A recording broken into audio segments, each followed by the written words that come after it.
या भजनलाल जी ने हेलीकॉप्टर में घूमने का काम किया है या अखबारों में फोटो छपाने का काम किया है। अभी बीजेपी के राज में 25 एक नेता घूमा है लिचम कमान आके नहीं होगी कि राज के आगो कोई शिव गया मरे 6 बार हार गया भाई जी, पर फिर भी सरकार और नरेंद्र मोदी जी के कहे कहीं बांग्लादेश ना जाते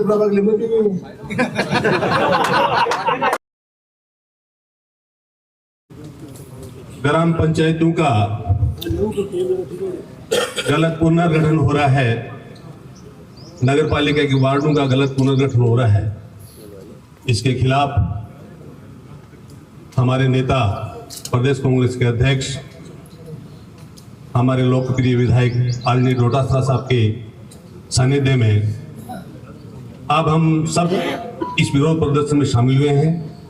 सबसे पहले तो मैं सभी माताओं, बुजुर्गों, भाइयों, सभी जनप्रतिनिधियों का हृदय के गहरे से आपका हार्दिक स्वागत करता हूं, अभिनंदन करता हूं कि आपने इस संघर्ष में आदरणीय डोटासरा जी के साथ खड़े हुए हैं। आज देखिए, जब से ये सरकार बनी है, जैसे पूरे वक्ताओं ने बताया कि हमारी जो कांग्रेस की सरकार में आदरणीय गहलोत और डोटासरा साहब जी के नेतृत्व में जो कल्याणकारी सरकार चल रही थी, उन सारी कल्याणकारी नीतियों को बंद करने का काम किया है या इन्होंने केवल उनका नाम बदलने का काम किया है, या भजनलाल जी ने हेलीकॉप्टर में घूमने का काम किया है या अखबारों में फोटो छपाने का काम किया है। इसके अलावा इस 1.25 साल के शासन में भाई जी नगर पालिका में एक हैंडपंप लगे कि चेयरमैन साहब, वाइस चेयरमैन साहब बैठे हो, कोई भी ग्राम पंचायत में एक हैंडपंप भी लगा है? अगर लगा तो हाथ ऊपर उठा के बता दो ये हैंडपंप लगा हमारी पंचायत में। एक हैंडपंप कौन लगे वहां से? लेकिन कहें कि मैं तो 70% वादा तो पूरा ही कर दिया, जितना वादा करेगा वो 70% तो काम ही कर दिया, 1.25 साल में ही कर दिया। अब 1.25 साल में 70% की का काम करेगा, बाकी भाई जी पूरी 4 साल बची है करसी सोचो जरा से, सोचने की बात है। 25 लाख तो कोई इलाज फ्री हो तो मैं आपने बताऊं, लेकिन फिर भी अपन समझते नहीं। अब आज मैं एक बड़ी थोड़ी सी सटीक तीखी बात बोलूंगा, किसी भाई को लगे नहीं, माफी चाहता हूं। कांग्रेस के राज के अंदर 25 लाख तक का फ्री इलाज था, उसमें एक मेरे भाई, मुझे ही मान लो मेरा भाई था सर, उसका इलाज फ्री इलाज हुआ था, उसके इलाज में 22 लाख रुपए लगे थे। उस व्यक्ति के ये शब्द थे कि भला हुआ सौ गलत और गोविंद सिंह डोटासरा का, इस कांग्रेस की सरकार की वजह से मैं जिंदा हूं, अदरवाइज मेरी कैपेसिटी 2 लाख का इलाज कराने की नहीं थी, जिसमें 22 लाख का इलाज हुआ है। उसका लीवर ट्रांसप्लांट हुआ था। जब चुनाव आया, मानो को दादा के भाई जी वोट तो बीजेपी, अब आप सोचिए कहां जा रहे हैं, अपन जा कहां रहे हैं? पिछले 1.25 साल से राजस्थान की सरकार, भजनलाल जी रोज सारे दिन मंदिर में घूमता फिर, वो काम तो क्या कर विचारा। अब आप ये बताओ कि पहली पोस्टिंग पटवारी की हो और उस पटवारी को जिला कलेक्टर बना दे, तो भाई जी क्या दशा हुई जिले की? आई राजस्थान की होगी। उसका दोष नहीं है उस व्यक्ति का, क्योंकि उसने कभी विधानसभा देखी ही नहीं थी, और जिस दिन विधानसभा देखी, मुख्यमंत्री बन के देखी। अब जिस व्यक्ति ने कभी विधानसभा में पैर ही नहीं रखा, अरविंद मुख्यमंत्री बना दो, दोष की को है? दोष ऊपर मांगो पार्टियों पास बना रही सही करे होते, क्योंकि मैं भजनलाल जी ने पिछले 15-20 साल से मैं भी जानू व्यक्ति के साथ।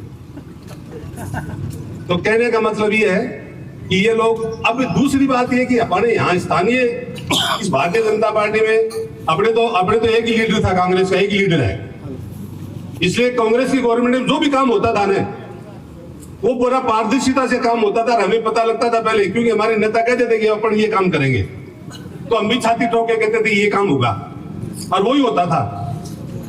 अब इस बीजेपी के राज में 25 एक नेता घूमा है, लिचम कमान मैं कह कि वार्डन में ही हूं, पंचायत नहीं है करते सर, खींच रहे हैं कि ढाणी ने भी ग्राम पंचायत बनाते सर। अब बंसी के उसी के ये तो भगवान जाने, भजनलाल जी ने तो क्यों कुछ भी रहता। इसलिए मुहिम बात है कि नरोदरा को आप देखिए, नरोदरा गांव को ग्राम पंचायत से हटा तोड़ करके ये नगर पालिका बना रहे हैं। भाई जी तड़के नगर पालिका ने तोड़ करके नगर परिषद सिक्कर में नहीं मिला दिए थे, बीचम का डाले चेयरमैन जी वो भी कर सके, क्यों भी कर सके। नरोदरा यहाँ से 8 किलोमीटर पड़ता है, इस नगर पालिका के भवन से लेकर के ग्राम पंचायत का भवन 8 किलोमीटर से ऊपर पड़ता है।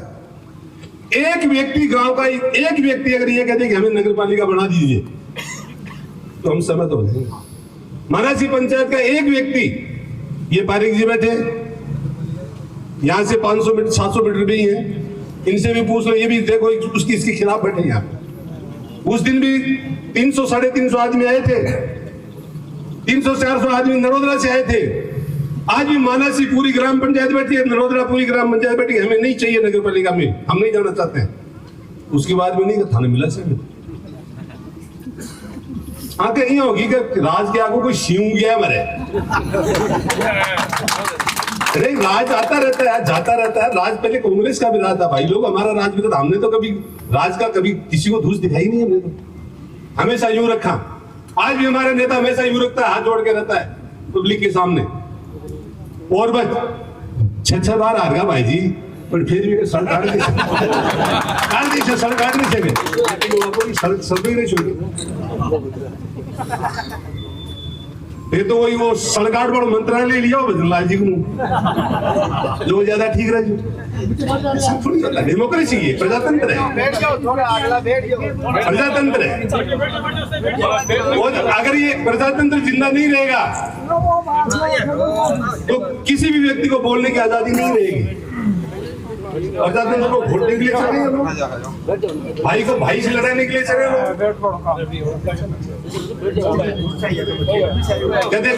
कदे कोई सी कब्र न खोदा, कदे कोई सी कब्र न खोदा, कदे कोई समुद्र में लागे, कदे कोई समुद्र में लागे। ऐसा विकास की बात नहीं करेंगे क्यों ये लोग। इसलिए मैं तो जो भी मेरी इस आवाज को सुन रहा है और जो बीजेपी में आस्था रखता है भाई वो सोचे, ये आस्था आपको बहुत आगे चल करके बहुत बड़ा समाज को बहुत बड़ा नुकसान दे देगी। आस्था कांग्रेस ही ऐसी पार्टी है जो सर्वधर्म समान धर्म को सबको एक साथ लेके चलती है। मोदी जी ने पूछे, नेहरू जी ने खराब कर दिया, इंदिरा जी ने खराब कर दिया, महात्मा गांधी जी ने खराब कर दिया। महात्मा गांधी जैसा महान व्यक्ति इस दुनिया में पैदा नहीं हुआ, ये तो हम भाग्यशाली वो भारत में पैदा हुआ है। ठीक है, भारत में पैदा हुआ था, जिसको दक्षिण अफ्रीका में ट्रेन से उतार दिया गया था कि तुम काले लोगों को तुम ऐसी कैसे नहीं बैठ सकते। उस व्यक्ति ने उसी दिन ठान लिया था कि इन गोरू से छुटकारा पाना है, हमें पूरी जीवन लंगोटी में बिता दिया। जवाहरलाल नेहरू, अभी आपने अखबार में देखी होगी कि जवाहरलाल नेहरू जी ने जो अपनी निजी प्रॉपर्टी भारत सरकार को दान की ना, उसमें 1 नंबर की बता रहे कि वो प्रॉपर्टी आज की तारीख में 49,000 करोड़ रुपए की है।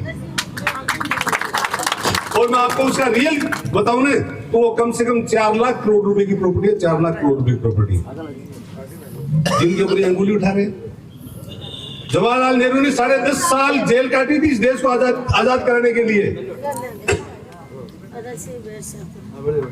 और नरेंद्र मोदी जी के कहे कहीं बांग्लादेश ना आजाद तो